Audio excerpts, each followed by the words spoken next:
Shield is now Rexona, the official deodorant sponsor of the FIFA World Cup 2026. Whatever happens, Rexona won't let you down. Hello and welcome to Tiski TV. My name is Ngulule Gongeo. I'm with Ubobo as always every Monday, and I'm also with Justice Shabalala and Khawkhelo Sibata as well on the ones and twos. The show is proudly brought to you by Rexona. It won't let you down. Thank you very much for joining us. Bafana are completely out of the FIFA World Cup. They were knocked out last night by Canada.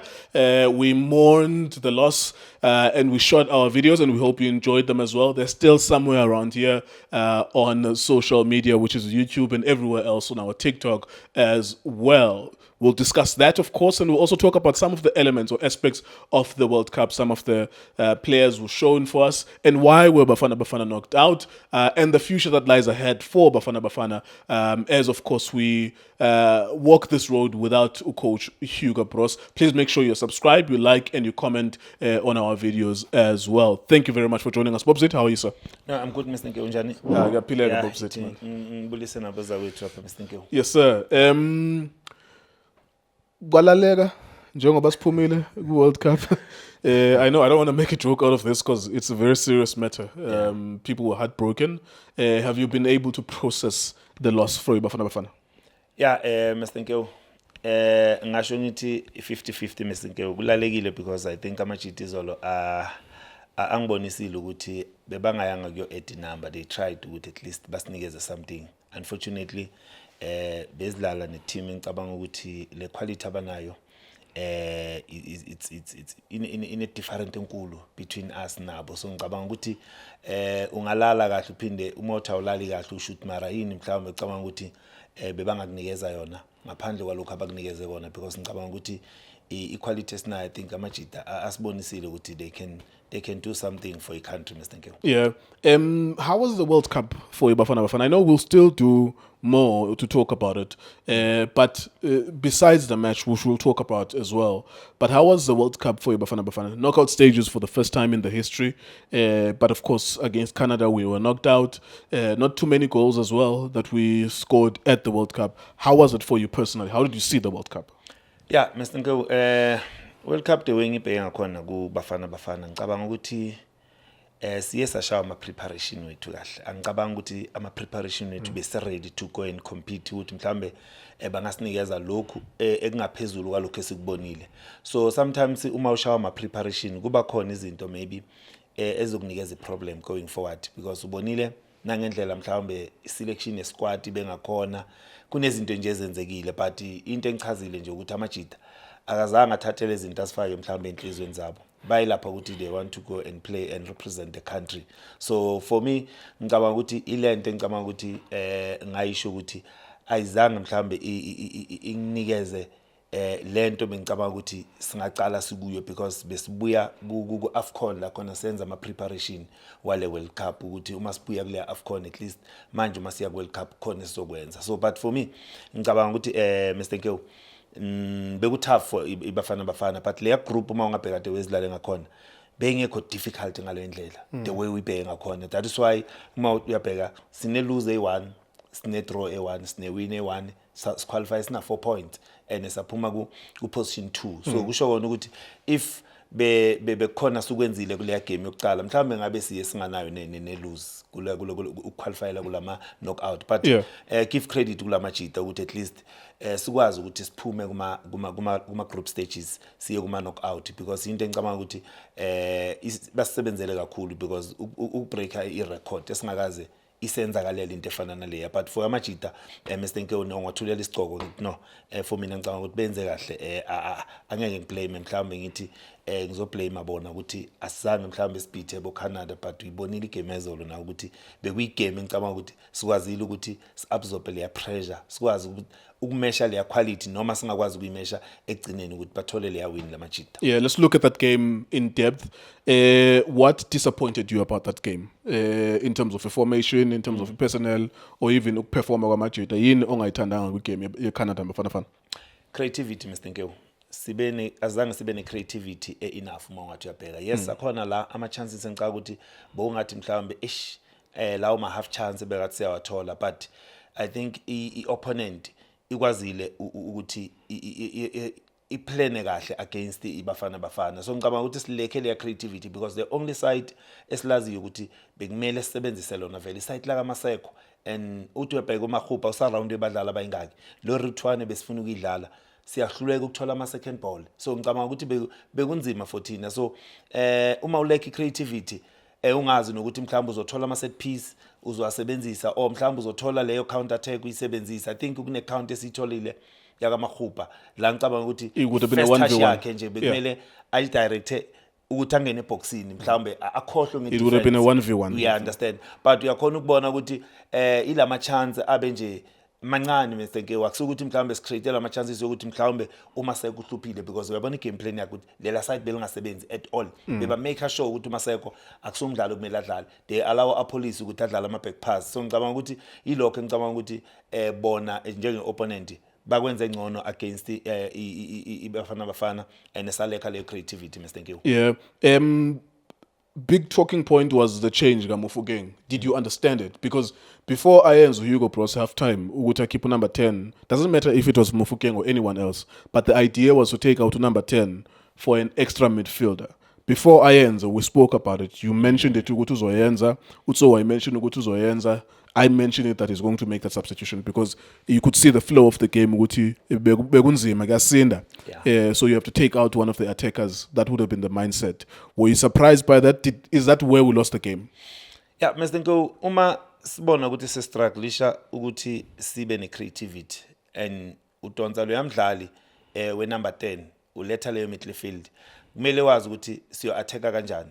So ngicabanga ukuthi ukuphuma kwaKarili mina ngicabanga ukuthi kwesenze savela sa dropa ukuthi okay asivume ukuthi sidlale kule midfield because uMaghupa uzojoina ubani number 1 because asasenayo imidlalo uzojoina uMaghupa apolice ufunction egcineni la khona mhlawumbe sayazama ukukhatha in azothatha lawo ma shot on target but mawungathi uyabheka njengoba uMaseko bekanga function sisho ukuthi ubani kumele adlale kusho ngendlela ngibone ngakhona ucoach Hugo Bros beseka angitshela something ukuthi okay manje kumele ukuthi ngidlale le game ngitholi i draw ngiye ku extra time si draw siye kuma penalty ngicabanga ukuthi bese ku game plan yakhe leyo because uma ukhipha lo number 10 ukusho kona ukuthi akukholula ukuthi ungasathola I creativity. Yeah. So bese do you understand that? Do you understand why bekayibona ngaleyo ndlela igame ukuthi at the end of the day I can just try to drag this game either ngiyaluza because I'm under pressure nalo number 10 now or I can then be very stubborn, very defensive,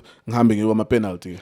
Mr. Nkewa ngicabanga ukuthi ukungacombine kwakaTebza noYaya ngama pass kumenze ukuthi mhlawumbe uma ngaletha uMbatha kukhona azokwenza and yes ufikile uMbatha bekazama ukuthi bazama ukuthi bafuna ukudlala in the middle of the park but the problem ukuthi ayikho leyo creativity. Yathi nizodlala njengoba ubona i-ball position ngicabanga ukuthi idominated at the end of the day but benza inibona bathi asibanikeni i-ball position badlale then as long as sizoba limiter ku attack enebona yibo abantu beba dangerous because abazange abadominate kakhulu nge-ball position but beba dangerous beba i-threats kithi but thina akekho umdlalo ngicabanga ukuthi bowungasho ukuthi uyi-threat kule team eCanada. So ngicabanga ukuthi nako lokho Mr. Nkewu kwenze ukuthi vele nje uMadala asitshele ukuthi no ithi ngivele ngidlale ngale midfield ngikwazi ukuthi mangabe ngiyadraw ngine chance ukuthi singaya kuma penalty sibone ukuthi na kukhona okungayenzeka kuma penalty nina. Yeah. Our strikers did not score goals. We spoke about it. You know, when a team wins, and this is a challenge even ngathi ama content creators, that sometimes you have to feel the temperature of the people. If we win against South Korea, we have to find a way to make what Maghupa does look like it works. Yeah, but because we won against South Korea and inflicted on, of course. But then there's a reality of when we are under pressure and we lose, and it does not have shots at goal, opportunities created. He had 1v1 that you were mentioning and he messed it up as well. Then the striker comes under pressure. But it's not only Maghupa. In the first game, it was Urenas Nofoster yes. As well. So what did you think about our strikers' performances at this World Cup? Yeah, Mr. Nkewu, azange sibe nama striker engicabanga ukuthi bangasinikeza lento esiyilindele. Lama striker ngikutshelile izolo ngathi bawu 3.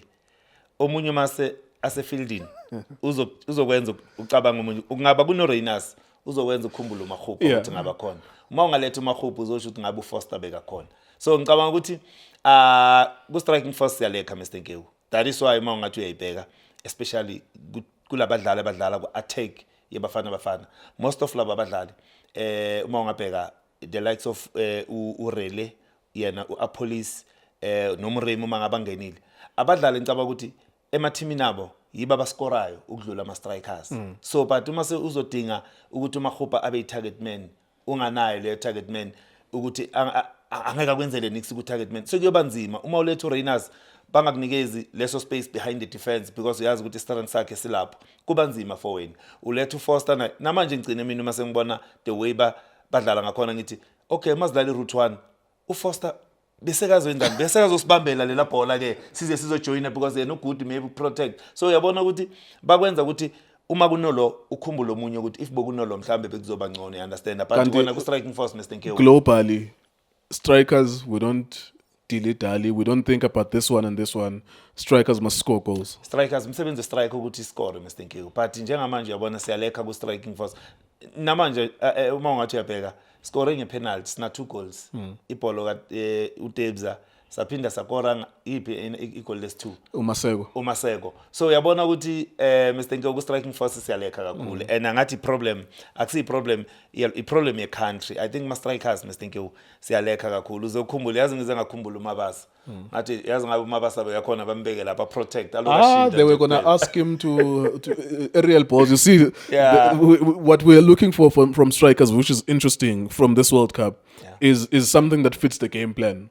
That if we are failing to play make and see la long, kumele win Makhupa. And I think, and also on set pieces as well, when we are defending a corner, kumele win. So we're not just looking for a goal scoring. I mean, this is how Mabasa suffered at Pirates, that they were not only looking for a goal scoring, mela press and all of that. And I think we overcomplicate our expectation kuma strike, unfortunately. Mr Nkewu silekha izinto ezenza ukuthi i-team iwine. Njengoba ukhuluma ukuthi silekha nge-striking force, umuntu ozoshayela amagoli. Even na ku defense uma ngabheka, ku defense simnandi, but we are failing to defend ama aerial ball. Bheka lama GT izola thole ama free headers. So many free headers, yeah. We understand. So kuyakutshela lokho ukuthi siyalekha into besiyenza kahle ku defense kakhulu ukuthi mangabe mhlambe bafuna ukuletha ama cross ama hard and low mhlambe ama cutback ila besizipositiona kahle because besikwazi ukuthi uSailor uzoba last man, uMbokazi uzoba khona, uOkhona uzo intercept, you understand. So ngendlela ngicabanga ukuthi silekha izinto ekumele zenze ukuthi siwin game Mr Nkewu. If ulekha istriker umuntu okorala amagoli uzoyenza ama mistake afana la ama free header, uzothola amanye ama team ayakuphanisha, uyothola bakore 3-4 goals ngama set piece. Uyakhumbula na 2002 abo Raul ukuthi basenzani ku Andrew Arends. Ngicabanga ukuthi lezi zinto ngicabanga ukuthi silekha izinto ekumele ukuthi sizenze ukuze ukuthi siwin game, but le ama striker Mr Nkewu I problem ye country Mr Nkewu siyalekha kakhulu. Yeah, before we move on to the next segment of the show, I want to ask you one more thing about the game. Do you feel like there was anything we could have done to win the game? Looking at their strength and their players, their development, their intensity, Canada, looking at the South Africa. Because there's a lot of things we can talk about. Uguti, ngefaka umuremi, ngefaka ubanwan.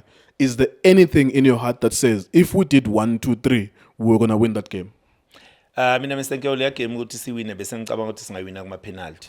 Because the way ngibonela lama cheetah we Canada angakhona, they make sure ukuthi yonke into esicabanga ukuthi thina sifuna ukuyenza ukuthi singasithola sithola igoli, by shut it down Mr Nkewu. So into bese mina ngicabanga ukuthi ngasisebenzela ukuthi sikwazi ukuthi sidlale i-draw siye kuma penalty, because Mr Nkewu uyokora kanjani without creativity, uyokora kanjani without winner ama foul next to the box. So ngicabanga ukuthi bekunzima for thina Mr Nkewu. So into ebese ngqondweni yami ukuthi mhlambe singawina le game ukuthi asichubeke sidlala leyo moment leyo mhlambe beyivelile njengoba apolice bekazama ukukhatha in sithi sibabambe ngecounter mhlambe bebakhohliwe balele then sabaphanisha, but uma ngathi ubheka le game kahle kahle it was difficult for thina because we are failing to combine ama pass ukuthi sifike eboxini, siyahluleka ukwenza ukuthi sithola ama foul, siyahluleka ukuthi sidlale ama long ball so that we win ama second ball is difficult nakhona. So kusho kona ukuthi bekunzima ukuthi singathola igol Mr Nkewu. So you can't win a game without ukora. So but kuma penalty uyazi ukuthi at least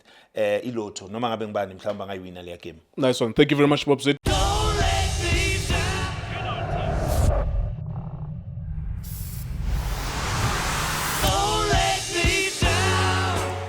Our Rexona moment of the week is a moment from the game that won't let you down. I know we're crying, we're wiping our tears because we are out of the World Cup, but for the second time at this World Cup, I'm picking Umbegezeli Mbogazi. He was our moment of the week, our Rexona moment of the week. Why? Because he performed really well against Canada and in other matches as well. How did he perform well? Well, all the time he was asked a question, he was able to stand up for himself and defend really well. In fact, you can make the point that without Umbegezeli Mbogazi, we would be in trouble in many of these matches, including the game against Canada. So Umbegezeli Mbogazi, I'm sure there's a lot of people as well looking at him and thinking perhaps he's going to Europe after being signed in the MLS in January in Chicago from Orlando Pirates as well. I wouldn't be surprised as well to see him play at that high level in Europe, wherever in Europe, really, maybe even the top 5 leagues in Europe. Once again, our Rexona moment of the week is a moment from the game that won't let you down, and our moment of the week is Mbegezeli Mbogazi. Congratulations. Yes, we are crying. Yes, it's not nice, but he really stood up well for us throughout the entire World Cup. We move on then to the final segment of the show. We'll talk about individual performers. I'm going to ask you about 2 individual performers that did well for us from the World Cup. And of course, the opposite of that will be 2 players that I think should have done better from the World Cup. And of course, we'll also wrap it up by talking about a little bit about Coach Hugo Broos. Of course, for him, I think he's the oldest ever coach to coach a knockout game at a World Cup. So well done to him. Congratulations. And of course, what the future holds for him, I suppose retirement is the next step for him. If you're still with us at this point in the show, please make sure you like the video. Please make sure you comment on the video, share the video as well. What do you think about what we've said? Could Bafana have done anything different from the Canada game? If you see us laughing in the video, it's because we are laughing, not because we are laughing at ourselves. Of course, we respect our country. The alternative from crying is that sometimes you laugh. If you want to avoid crying in public, then at least you laugh. It's not because we are laughing at our nation. That's the laughter is the best medicine, really, because we're already out anyways. Bobzit, 2 good performers for Ibafana Bafana. I think they pick themselves, and then I want to explain why you're picking them, and then 2 players who should have done better at the World Cup. Yo, Mr. Nkyo, yazi why unganginikezi mhlambe noma 3 man edoywane yazi ngibona le ungayingena Bobzit. Mr. Nkyo, number 1 uzoqala ngoMbogazi. Mbogazi, I think Mr. Nkyo uyumdlalo oqala. Number 2 ngizophika uSailor. Ngizophika uSailor. Ngiphike yazi kunoRonza kunoMaseko. Ngicabanga ukuthi Mr. Nkyo ngamthatha uMaseko ngimfake lapha kuleya list Mr. Nkyo, because mangathi uyabheka the only player ebekasinikeza something nge-creativity going forward it's Maseko. So ngicabanga ukuthi that is why ngiphike uMaseko, because of bekasinikeza something. Uye mdlali offensive ebengisho ukuthi uma ngabe mhlawumbe ajumpa i-center uyi-threat ku-opponent. So and ubonile nale penalty esiyitholile yakadebza i-create huyu Maseko. Waphinda wazoscora futhi uMaseko South Korea. So ngicabanga ukuthi uMaseko ukhona kuleyo list Mr. Nkyo. If you take between, so it's Khurusho Mudau, Yes. Mbogazi, Maseko, who is our player of the tournament from those 3 players? Ngihamba noMbogazi Mr. Nkyo. uMbogazi it's for me mangathi ngichoose umdlali uyihamba yobheka lama game awadlalayo. uMbogazi ukwazi ukucover ka left cover ka right. That guy is a center left, but the way recovery yakhe ingakhona maningi amabhola engicabanga ukuthi udila neopponent nge1v1 la ngibona iquality ku-opponent, but kuMbogazi ngaleyo 1v1 ubuya nayo iphila Mr. Nkyo. So ngicabanga ukuthi uyumdlalo kule tournament kubafana bafana nje engathi bangathi picker 1 player. Sure. Angaba i-player of the tournament kulama game bawadlalile. Mina ngihamba noMbogazi. Not a lot of people will disagree with that. It's either him or Utabelo Maseko. Those 2 players really were brilliant. 1 or 2 players that disappointed us should have done better at the World Cup. Yeah, not exactly ukuthi bangidisappointed Mr. Nkyo, but engicabanga ukuthi mhlawumbe ngabe benze kahle ngalama performance engibazi badlali bakuwo Mr. Nkyo. Only 2 players, uTebza noApolis. Ngicabanga ukuthi uTebza kunalabe ngimdika khona, especially game esiqeda ukudlala izolo. Ubonile ukuthi it was difficult bekana uluza amabhola beba intercept amabhola athi uzama ukwaphasa. So ngicabanga ukuthi if uTebza bekasinikeza le performance engimazi uTebza asinikeza yona lo Tebza engimaziyo mhlawumbe ngabe sikwazile ukudila nalesimo Mr Nkewu and ubheko apolice le performance asinikeza yona ku team level even na ku national team uma asadlala ku Polokwane City bekumdlalo ngicabanga ukuthi manje anganginikeza something even at World Cup qualifiers. We understand that because you can't say uzokhuluma ngorili ubheka ama minutes awadlalile and you can't expect to really ukuthi bekanganikeza something because of ukunikeza something adlala la ekhaya. Mina ngicabanga ukuthi ama minutes awadlalile nayo urili mhlawumbe abe mancane Mr Nkewu ukuthi bengathi ngamphika but uApolice beng expect something for apolice na ku Tebza khona beng expectile angisho ukuthi abadlala kahle especially uTebza kunama game la ngicabanga ukuthi udlale kahle. Just on that point when Abobzit Tebza will probably be the midfielder of the season. Askawenza ma award. He will be the midfielder of the season. Apolice will either be player of the season or player of the season. So it's not even criticism, it's expectation from their level of performance. Into silindele kibo le.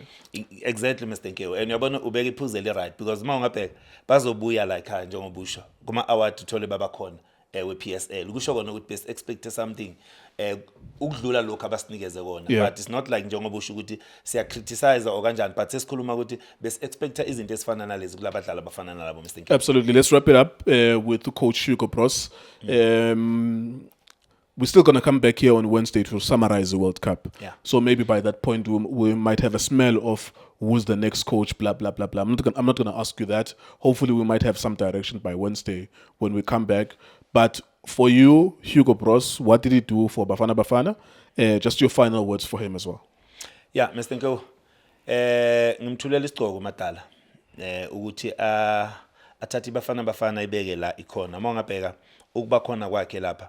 Umsebenzi wakhe ubonakele ube muhle kakhulu Mr Nkewu. Obvious kuzoba nala khona mhlambe criticize khona singabalandeli ukuthi I know Hugo Bros this Hugo Bros that but for me ngicabanga ukuthi usebenzile Mr Nkewu ukuthi asitholele ibronze kubafana ku AFCON asisho ukuthi sicelebrateela ukuthola ibronze but for me noma ngathi ngibheke Bafana previous the way they perform ngakhona bengasinikezi lento isinikeze kona manje ukuthi ngaphuma kuma group stages ngicabanga ukuthi nako lokho siqualify Mr Nkewu not ngama calculate or ngokuthi mhlambe bathi siya hosta ngicabanga ukuthi umsebenzi omuhle for Hugo Bros. He did very well for a country njengoba uma ngimbheka Mr Nkewu kwangathi nalomuntu mhlamba azofika athathe kubafana angayidrop le national team akathathe la Hugo Bros agcine khona at least azama ukuthi abeke linye mhlambe ibafana beke kwelinye izinga kunokuthi mhlambe strop esiphindele phansi. I know ukuthi angeke expect ukuthi vele afika enza ama miracle because naye kumele build a team so but into engayisho ukuthi for Hugo Bros ngimthulela isigqoko Mr Nkewu. I think he did very well for a country. Nice one. Thank you very much, Bob Zed. Thank you very much to Justice Shabalala, Khawkhelo Sabata as well for working on the video. Thank you very much to you as well. Let us know what you think on the comment section. Like the video. Agree or disagree with us about some of the points that we picked up on. Do you have standout performers who are not the ones that we've mentioned? Do you have any player that perhaps disappointed you in terms of your expectation as well? Let us know in the comment section as it is. We will be back on Wednesday. What we'll try to do on Wednesday is to give an overview, a review of the World Cup from our eyes as the people who support Bafana Bafana. How was Bafana Bafana there? What does the future hold for Bafana Bafana? So the whole Itiski TV team will be back on Wednesday. And of course, we'll have some level of pre-season in terms of a gap of not having matches as well. Thank you very much for watching us. Hola Bafetu, this is Junior Kanye. Please subscribe to Itiski TV.